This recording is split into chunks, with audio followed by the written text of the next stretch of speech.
ഞാനിങ്ങനെ ഇറിറ്റേറ്റഡ് ആയിട്ടൊന്നും ഒരു ഇൻ്റർവ്യൂവിലും സംസാരിക്കുന്ന ആളല്ല. ഇത്രയും വേസ്റ്റ് ആയിട്ട് നിൽക്കുന്ന ഒരു സിറ്റുവേഷനിൽ ഇത് തുടരാൻ എനിക്ക് താല്പര്യമില്ല. ഒന്നെങ്കിൽ ഞാനിത് മതിയാക്കും, ഇല്ലാന്നുണ്ടെങ്കിൽ മെൻ്റലിസത്തിനെ ഒരു നെക്സ്റ്റ് ലെവലിൽ റീബ്രാൻഡ് ചെയ്യണമെന്ന് എനിക്ക് ആഗ്രഹമുണ്ട്. അപ്പോൾ സീക്രട്ട് ലെറ്ററിൻ്റെ തിരക്കുകൾ കഴിഞ്ഞിട്ട് പറ്റുകയാണെന്നുണ്ടെങ്കിൽ അത് ചെയ്യും, ഇല്ലെങ്കിൽ ഞാനിത് സ്റ്റോപ്പ് ചെയ്യും. 2 വർഷമായിട്ട് ഞാൻ വെയിറ്റ് ചെയ്ത് നടക്കുക അനന്തുവിൻ്റെ ഇൻ്റർവ്യൂവിന്. ലൈഫിൽ ഏറ്റവും പുച്ഛം തോന്നുന്ന ഒരു വേർഡ് പറയാൻ പറഞ്ഞാൽ അനന്തു എന്ത് പറയും? ഇപ്പോഴത്തെ മൊമെൻറ്റിൽ പറയട്ടെ, മെൻ്റലിസം. സീരിയസ്ലി ഒരുപാട് വിഷമമുണ്ട് അത് പറയാനായിട്ട്. ഈ ഒരു ആർട്ടിന് ഇവിടെ ഭയങ്കരമായിട്ടൊരു ചീപ്പ് ബിസിനസ് ആയിക്കൊണ്ടിരിക്കുകയാണ് പലരും. ഈ ആർട്ട് ഇവിടെ ആദിചേട്ടനാണ് ഫസ്റ്റ് ഇൻട്രൊഡ്യൂസ് ചെയ്യുന്നത്. പിന്നീട് ആദിചേട്ടൻ ഷോ ഒക്കെ ആയിട്ട് തിരക്കായ സമയത്ത് എനിക്ക് കുറച്ചുകൂടെ അത് ആൾക്കാരിലേക്ക് എത്തിക്കാൻ പറ്റി. അപ്പോൾ ഒരു 3 വർഷത്തോളം മെൻ്റലിസം എന്ന് പറഞ്ഞ ആർട്ട് ജനകീയമാക്കാൻ വേണ്ടിയിട്ട് ഞാനെടുത്ത എഫേർട്ട് ചെറുതല്ല.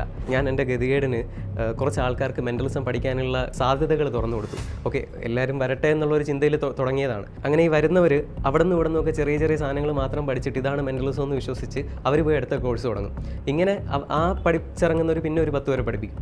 ഇങ്ങനെ മെൻ്റലിസം എന്ന് പറഞ്ഞൊരു സാധനത്തിന് ഇപ്പോൾ ഈ മറ്റേ മുറിവൈദ്യം ആളെ കൊല്ലുമെന്നാണ്. വെറും ബേസിക് നോളജ് പോലും അറിയാത്ത ആൾക്കാരാണ് ഇപ്പോൾ മെൻ്റലിസം ഇൻസ്റ്റിറ്റ്യൂട്ട് എന്നും പറഞ്ഞിട്ട് മെൻ്റലിസം പഠിപ്പിക്കാമെന്നും പറഞ്ഞിട്ട് ഇവിടെ ചീപ്പ് ബിസിനസ്സുകൾ പ്രൊമോട്ട് ചെയ്യുന്നത്. ഇത് പഠിക്കുന്ന ആൾക്കാരോടാണ്. നിങ്ങൾക്കിത് സീരിയസ് ആയിട്ട് പഠിക്കണമെന്നാണെന്നുണ്ടെങ്കിൽ നിങ്ങൾ അതിൻ്റെ ജെന്യുവൻ ആയിട്ടുള്ള ആൾക്കാരെ ചെന്ന് കാണും. അല്ലാതെ കുറേ മാജിക് ട്രിക്സുകൾ പഠിച്ചിട്ട് ഇന്നോവേഷൻസ് വന്നു കഴിഞ്ഞാൽ മാത്രമേ ഒരു ആർട്ടിന് ഗ്രോത്ത് ഉള്ളൂ. ഞാൻ ആദ്യം ഞാനിങ്ങനെ സംസാരിക്കും, ചേട്ടാ എനിക്ക് എവിടെയൊക്കെ ചെയ്യേണ്ട ഇൻഫ്ലുവൻസ്, ചേട്ടൻ ചെയ്യുന്ന മാനേഴ്സൊക്കെ കയറി വരുന്നു. അപ്പോൾ ഞങ്ങളതൊരു ഫ്രണ്ട്ലി വേയിൽ ഞങ്ങൾ അങ്ങോട്ടും ഇങ്ങോട്ടും കമ്മ്യൂണിക്കേറ്റ് ചെയ്ത് ഓക്കെ രണ്ടുപേരും 2 രീതിയിൽ നിൽക്കുമ്പോൾ മാത്രമേ അവിടെ ഒരു വളർച്ചയുള്ളൂ. അങ്ങനെ മാറാൻ ഇവിടുത്തെ മെൻ്റലിസ്റ്റുകൾ തയ്യാറാവുന്നു, അന്നേ ഈ ഇൻഡസ്ട്രിക്ക് ഗ്രോത്ത് ഉണ്ടാവുള്ളൂ. അല്ലാത്ത പക്ഷം ഞാനോ ആദിച്ചേട്ടനോ ചെയ്തു വെച്ച സാധനങ്ങൾ തന്നെ അതിൽ തന്നെ ഒതുങ്ങിക്കൂടാനേ ബാക്കി വരുന്നവർക്ക് പറ്റുള്ളൂ. ഞാൻ അവരോട് ഓപ്പണായിട്ട് പറയാം, നിങ്ങൾ എന്തിനാണ് നിങ്ങളുടെ ലിമിറ്റേഷനിൽ നിൽക്കുന്നത്?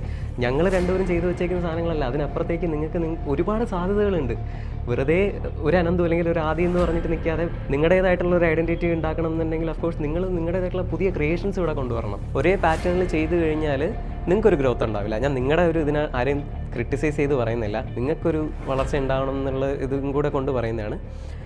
മറ്റൊരു രീതി പിടിച്ച് അതായിരിക്കും ഏറ്റവും നല്ലത്. അത് കുറച്ചുകൂടെ നല്ല രീതിയിൽ അത് ഹൈലൈറ്റഡ് ആവും.